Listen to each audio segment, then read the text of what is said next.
This is a quick video for my Biology for Health Majors lab on dosage calculations since we had a snow day when we were supposed to do this in class. Now, of course, most of you are going into health sciences, so most of you will be dealing with medicines. And so dosage calculations are something you will really need to know how to do, because whether you're a doctor or a nurse or a respiratory therapist, you will be administering drugs or making recommendations for drugs, and you'll really need to understand how to translate the concentration of a drug and the recommendations for that drug to what you actually give a patient in front of you. So this is always confusing for many people right up front, and it just takes repetition. You just have to do it over and over and over again until it's second nature. There are a few rules I can lay out to make it a little bit more intuitive. So I'm going to give you 4 points to remember when you're looking at a dosage calculation problem. The first thing you want to figure out is, how will the medicine be administered? Is it going to be a pill, a powder, a liquid? So basically, this is, what form does the medicine come in? What form does the medicine come in? And some options would be liquid or pill or even powder sometimes. Now, the form the medicine comes in will determine what kinds of units you'll be using to measure it. So, for example, if you see a measurement like milligram per milliliter, this is a solid dissolved inside a liquid. So you have a solid drug dissolved in a liquid format. Think about children's Tylenol.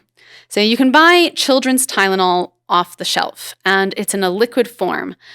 Now, Tylenol describes the entire thing that you bought off the shelf, but the active ingredient is acetaminophen. And you might want to figure out what is the concentration of that drug in the liquid, because the whole bottle isn't acetaminophen.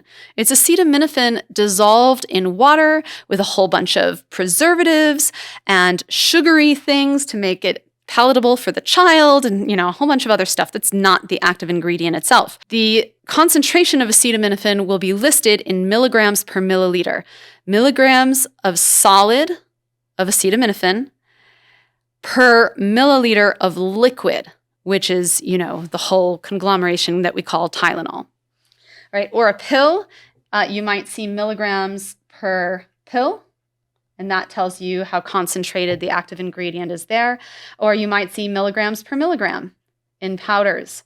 So there's an active ingredient, but then there's all these, there's preservatives and fillers to make it a little bit easier to measure, because usually the active ingredient you need in such small quantities that normal people are not going to be capable of measuring that in their home. So you have a bunch of fillers to make it easier to work, the medicine easier to work with. So if you see milligram per milligram, you have a solid active ingredient mixed in with solid fillers and preservatives and things like that. Second thing to identify is, what is the concentration of the drug? What's the concentration of the active ingredient in the medicine? And this is where language becomes a little bit difficult, because you have the medicine that you bought. And like I've been mentioning, there's fillers, there's preservatives, there's flavors, and then there's the active ingredient or ingredients. So what counts as the drug, right? Is it the whole thing, or is it just the active ingredient? So maybe the best way to write this is, what is the concentration of the active ingredient? The active ingredient is the thing that makes you better, that treats your disease, right? Ingredient in the medicine. And again, this is related to what we were just talking about at the end of number 1. These represent the concentrations that you'll see, the units for the concentration that you'll see in these different formats. So that's going to be milligrams. The concentration is represented by milligrams per milliliter in liquids, milligrams per pill, or milligrams per milligram. So in powders. So the the numerator, the first milligram, the first unit, that is the active ingredient measurement. And then the denominator, the milliliter pill or second milligram, that's the whole thing that you bought in the shelf, right? That includes the fillers and all that. Number 3, how much of this drug is recommended per kilogram? How much active ingredient is needed per kilogram? Now, when we say per kilogram, we mean per 1 kilogram. And it's going to be in kilograms because the entire world uses the metric system. So you've got to get familiar with kilograms and not pounds. And you want to know how much drug is needed per kilogram of flesh because bigger people need more than smaller people. I'm 5'2" and my husband is 6'7". He and I are affected differently, so I'm going to need a different dose than he is. You want to give your patient a large enough dose that the medicine is effective, but you don't want to overdose them. Right? You don't want to give them too much because every medicine has its negative side effects and its health risks and things like that. So every drug comes with a recommendation of how much you need per kilogram. And then the last piece of information that you need is how heavy is your patient?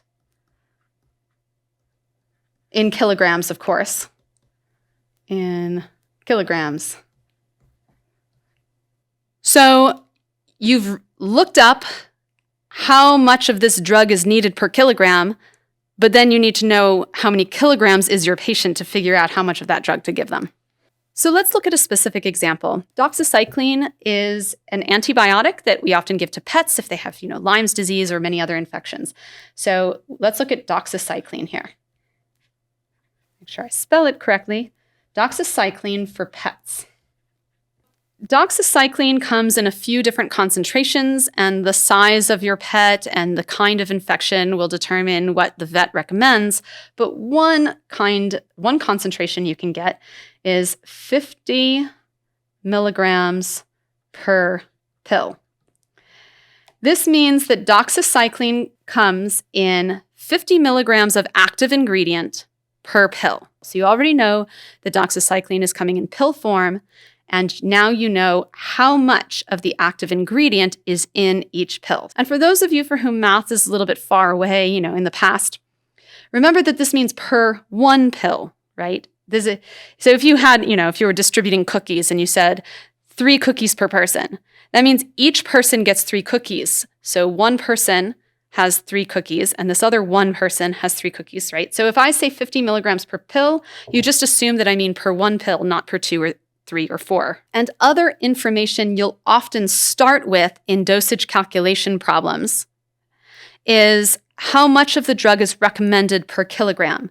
So for doxycycline, it's recommended that pets get approximately 2 milligrams per kilogram. And there's a range, maybe 2 to 5 milligrams per kilogram, but let's go on the lower end of the range here. It's not a severe infection. So 2 milligrams per kilogram is kind of conservative. So this means for every kilogram of dog, you should give 2 milligrams of doxycycline, okay? And there's 50 milligrams of doxycycline in every pill. So in order to recommend a dose for a particular patient, well, you're not going to be able to do that unless you know how heavy they are because, like we talked about, larger individuals need more, smaller individuals need less. So let's say a dog patient comes in with Lyme's disease, and this particular dog is 25 kilograms. Weight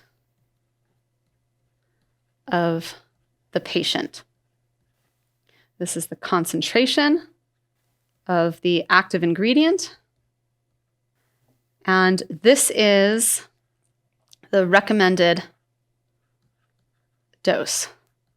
So this is usually your starting information in dosage calculation questions. You have this information provided by medical researchers, and then you have your unique and individual patients that each come to see you as a healthcare professional. And you need to put this information together to figure out the answer to a question. What's the question? How much doxycycline should I give this patient? How many pills should I give this patient? What our first question we were supposed to ask ourselves is, what form does this medicine come in? It comes in pill form. So the patient has come in sick with Lyme's disease for treatment, and you have to figure out how many of these pills you're going to give this patient. If the medicine came in a liquid format, you would be asking a different question. You would be asking, how many milliliters of medicine am I giving this patient? To figure out what you're doing here, you have to first clarify the question that you're asking. And your question will be formulated differently depending on the form the medicine comes in. So in this case, the question is, how many pills do I give this patient?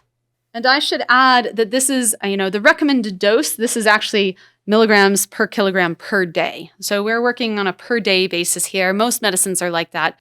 Now, my recommendation is to break this up into 2 parts. I think, this is your ultimate question here that you're trying to answer. But let's do this in a step-by-step fashion. Let's first figure out how much doxycycline the patient needs, and then figure out how many pills we need to give the patient to get to that level of doxycycline. So how much doxycycline does this patient need? And then how many pills will accomplish that? Will accomplish that. So this is part 1, and this is part 2, and you put them together and you get the ultimate question. The reason it's so important to clarify your questions is because in dosage calculations, it's so essential to keep track of your units. And by clarifying your question, you can be really clear on what units you expect to get in your answer. And that can be really helpful in figuring out how to set up the math. How many pills do I give this patient? What units are you going to have in your answer? Well, pills, right? You're asking how many pills. So the answer should be in numbers of pills. The answer will be number of pills, right? If you do a bunch of math and you don't get pills as your units, you get like milligrams squared per kilogram, you're not answering the question that you set out to ask, and you have to start the math over. So being really clear about what you're asking so you know what kind of answer you're expecting to get, that will help you answer these questions and do the math properly. And we broke this question up into 2 parts. And the first part was, how much doxycycline does this patient need? Well, doxycycline we saw comes in milligrams per pill. The active ingredient is a solid inside this pill. So the answer we're thinking here is in milligrams. How much doxycycline does this patient need? Not milligrams per kilogram. We already know that. We already know the milligrams per kilogram recommended. We need to use the milligrams per kilogram to figure out how many milligrams of doxycycline this patient needs. And then how many pills will accomplish that? That's where we get to number of pills, which is our final answer. Just to recap what we've gone over so far, we talked about these 4 steps to start with. What form is the medicine coming in? What is the concentration of the active ingredient inside the medicine?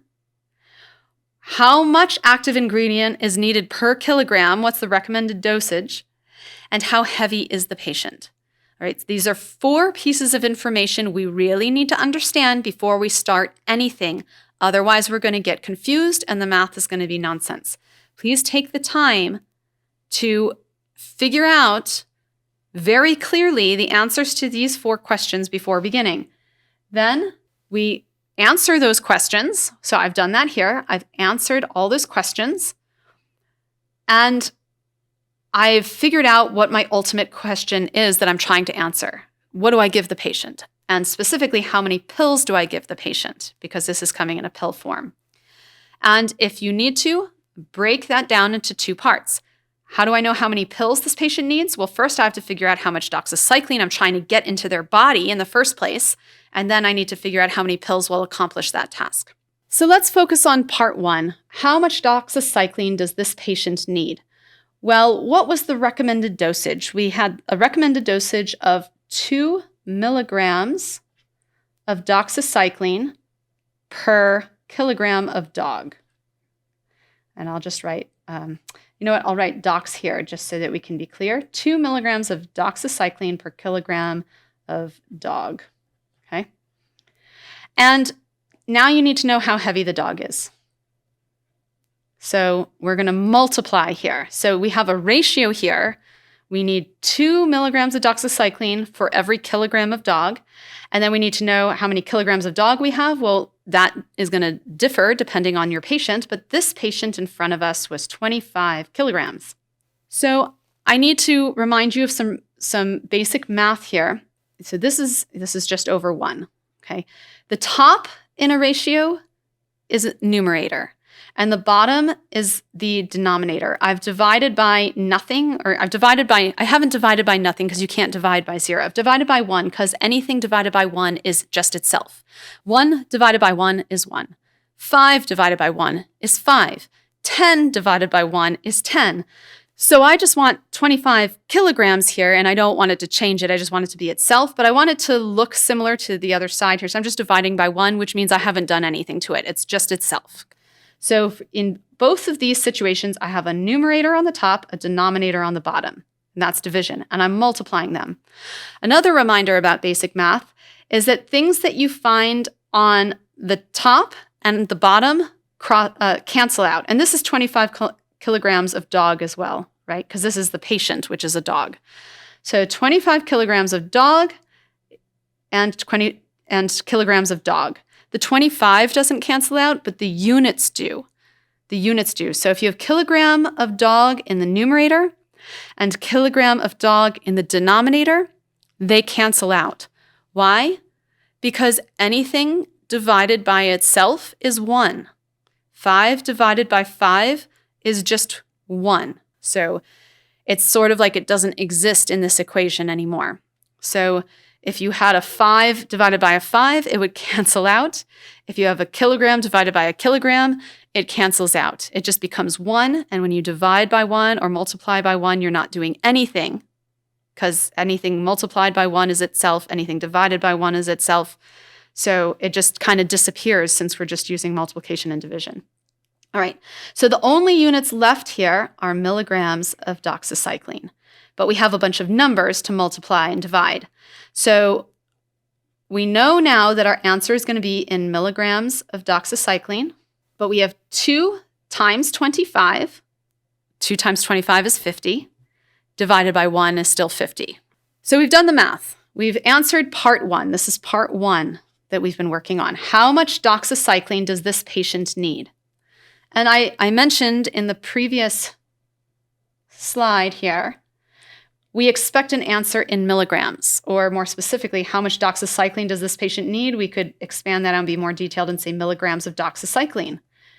That's how we expect our answer, right? How much doxycycline does this patient need? These units make sense. Now in red, I'm going to show you how not to do it. So sometimes when students are setting up dosage calculation questions, they mix up which values should be on top and which values should be on bottom. They mix up their numerators and denominators. The reason it's so essential to keep track of your units is because if you accidentally flip your numerator and denominator, your units will come out crazy. And that will tell you immediately that you've done something wrong and you need to try the problem again. So let's say you started with, okay, 25, our patient is 25 kilograms. You know that. What if you set it up as 2 milligrams of doxycycline on the bottom and per kilogram at the top? So what if you were thinking to yourself, well, each kilogram of dog needs 2 milligrams of doxycycline. So 1 kilogram of dog per 2 milligrams of doxycycline. This is also true by itself. So for every kilogram of dog, you have 2 milligrams of doxycycline. So you could certainly flip it. But the problem is that now you're dividing by 2 instead of multiplying by 2. And that's going to give you the wrong value. That's going to give you 12.5, because 25 divided by 2, because, if you're multiplying these, you pretty much just extend this over, right? Go like that. So anything on the numerator gets multiplied. Everything on the denominator is, you divide the numerator by anything in the denominator. So you have 25 divided by 2 here. That's 12.5. And you might think that that's okay because there are 2 milligrams of doxycycline in every kilogram of dog. Except if you track your units, then you'll realize that you've set this problem up incorrectly, because what are the units going to be? This is also kilogram of dog, right? Okay, so you're going to get, if you multiply kilogram of dog by kilogram of dog, you get kilogram of dog squared. Kilogram dog squared. Divide, and you haven't canceled anything out, per milligram of doxycycline. This is your units if you set the problem up this way. And if you track your units and you just look at that, you'll say, well, that's just a nonsense value. What is a kilogram squared? What's a kilogram of dog squared? I can't even imagine what that would mean. And what is especially kilogram squared divided by milligram? What's a kilogram of dog squared per milligram of doxycycline? It's a unit that's nonsensical. It doesn't make any sense. So if you track your units carefully, it will tell you immediately when you get to your answer that you've set up the problem wrong. So this is wrong because that unit is nonsensical. You've asked how much doxycycline does this patient need? I expect my answer to be in milligrams of doxycycline because I know it's a solid inside of a pill because the dosage was in milligrams per pill. So I know that doxycycline is measured in milligrams. Okay, so let's move on to the second part of the problem. How many pills will accomplish part 1? So how are we going to get 50 milligrams of doxycycline into this patient? So to answer part 2, we need to think about how many milligrams is in each pill and how many milligrams of doxycycline this patient needs. So we know this patient needs 50 milligrams of doxycycline. And we also know that the concentration of doxycycline per pill is 50 milligrams. 50 milligrams of doxycycline per pill. And we know that we want our answer to be a number of pills. So here's where it becomes especially important, again, to figure out, to keep track of your units and making sure what you want to cancel out is canceling out. We want pills in the numerator. We want the answer to not be per pill. We just want number of pills. So we want to flip this value here. Instead of 50 milligrams of doxycycline in one pill, we want 1 pill per 50 milligrams of doxycycline. Oops. Why do I do that? Because I want pills to be in the numerator. I don't want my answer to be in something per pill. I just want pill or number of pills. So again, knowing how you expect your answer to look and setting up your problem accordingly, keeping track of your units, this is all really essential. Okay, so 1 pill has 50 milligrams of doxycycline. And then again, we have this patient needs 50 milligrams of doxycycline. Now, again, remember that what's on the numerator and denominator cancel out. So milligrams of doxycycline, those cancel out. You have 1 times 50 divided by 50. So you multiply what's in the numerator, you multiply what's in the denominator, and then you divide. You have the denominator divide the denominator into the numerator. So you have 50, 1 times 50 is 50, 1 times 50 is 50. So you have 50 divided by 50, and that's going to be 1. And you also have pills left over for units because they didn't cancel because they were only in the numerator. 1 pill. That's your answer. You have number of pills. Now, again, I want to emphasize what would happen if you did not set up the problem correctly, you didn't track your units, and you didn't pay attention to what units you expected your answer to be in. You might have been tempted to set up the problem like this incorrect way shown in red. 50 milligrams of doxycycline per pill. times, this is the number, the amount of doxycycline we want the patient to have, times 50 milligrams of dox over 1, right? This is 1 pill. This is just 1. So then I would be multiplying 50 times 50, which is 2,500. And then dividing by, 1 times 1 is 1, and then divide by 1. So just that. Now, if you didn't keep track of your units, you'd be thinking that meant this patient needed 2,500 pills, which is obviously an overdose, like a great overdose. But if you kept track of your units, you'd see that that's not at all what this value means. What this value means is 2,500 milligrams of doxycycline squared per pill. Again, milligrams squared is a nonsensical unit. It doesn't mean anything. So this is a nonsense answer. Keep track of your units so you know that this is nonsense. It tells you that you didn't cancel out milligrams of doxycycline. All you wanted was this pill, which is in the denominator instead of where it's supposed to be in the numerator. That tells you to flip this around so that you can cancel the milligrams of doxycycline out and you're left with pills. Now, some people prefer not to split up the question into 2 stages because they find that to be an extra step that's confusing. The ultimate question was, how many pills should I give this patient, right? And maybe trying to figure out how to break it down is kind of confusing. And so some people might want to answer this question all in one fell swoop. So I'm going to discuss how to do that now. You still have to follow these rules. You have to identify what the concentration of the drug is. You also need to know the recommended dose. These 2 values are determined by medical research. It's not something that you just make up. You have to look up these values. And then you need to know the weight of your patient, right? And so this is the piece that's going to vary from situation to situation because every patient will be a different weight. So you still need to figure out those 3 things, and you still need to figure out how you expect your units to come out in the answer. So you've asked the question, how many pills should I give this patient to treat their Lyme's disease? So your answer, how are you going to answer that question? Is your answer going to be in milliliters? No, because you've asked how many pills, because you know that this is administered in pill format. So you're going to expect your answer to be in number of pills.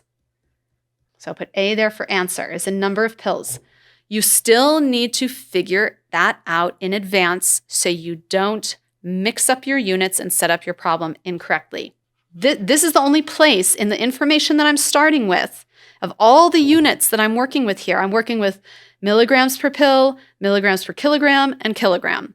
So in all these units that I have to start with, the word pill only comes up once. And it's also not in the right place. It's in the denominator. It's a per pill. I don't want per pill. I just want pills. So I have to flip this to set up my problem.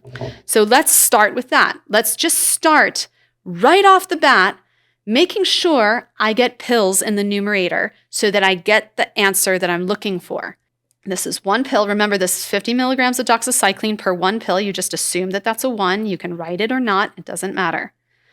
So I'm just going to start out by flipping this ratio, 1 pill per 50 milligrams of doxycycline. Okay.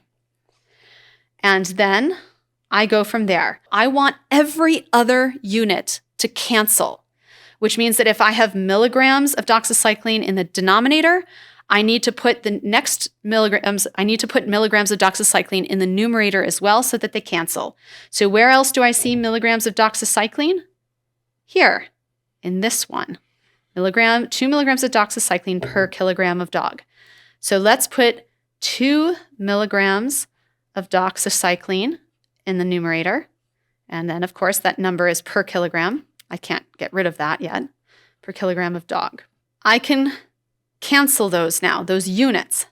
Not the 50, not the 2, but the units that go with them. There's milligrams of doxycycline in the numerator and milligrams of doxycycline in the denominator. Milligrams of doxycycline, that should be dox, sorry. Milligrams of doxycycline divided by milligrams of doxycycline will just be 1 which is as if it's as if it disappeared, because when you multiply or divide by 1, the thing is just itself. So it's just become invisible. All right, now I'm stuck with this pesky unit here, kilogram per dog. I don't want kilograms per dog in my answer. I just want number of pills all by itself. So now I have to, this is kilograms of dog, of course, because we're talking about the weight of the patient who's a dog. So I'm going to have to multiply by that in the numerator, 25 kilograms of dog. That's my last unit. And lucky that it is, I mean, it's not luck, that's actually, part of how you do this, but now you can cancel out kilograms, and I can put a 1 here just to make everything look tidy and the same. Now I'm left with pills, so the units are fine, but I also have to figure out the numbers. So 1 times 2 is 2, 2 times 25 is 50. So I multiply everything in the numerator. So I have 50 in the numerator, and also this unit left over in the numerator is pills. Divided by 50. No units left down here. 50 times 1 is 50, so divided by 50. So I have 50 pills divided by 50. That's just going to equal 1 pill. Same answer we got before, but we answered it in one fell swoop. So whatever way works easiest for you, some people are more conceptual, and so working at the word problems makes more sense. They think, okay, how many pills should I give this patient? Well, first I need to figure out how much doxycycline they need, and then I need to figure out how many pills will give them that amount of doxycycline. Or you might just want to manipulate the problem by working with the units and just saying, I want pills. I'm going to put pills here, and then I'm going to make all the other units cross out. You're not really thinking about the scenario directly. You're just using units to help you set up the math. Whatever way works best for you, everybody's different. But either way, you're really doing the same thing, and it comes out the same in the end if you've tracked your units correctly.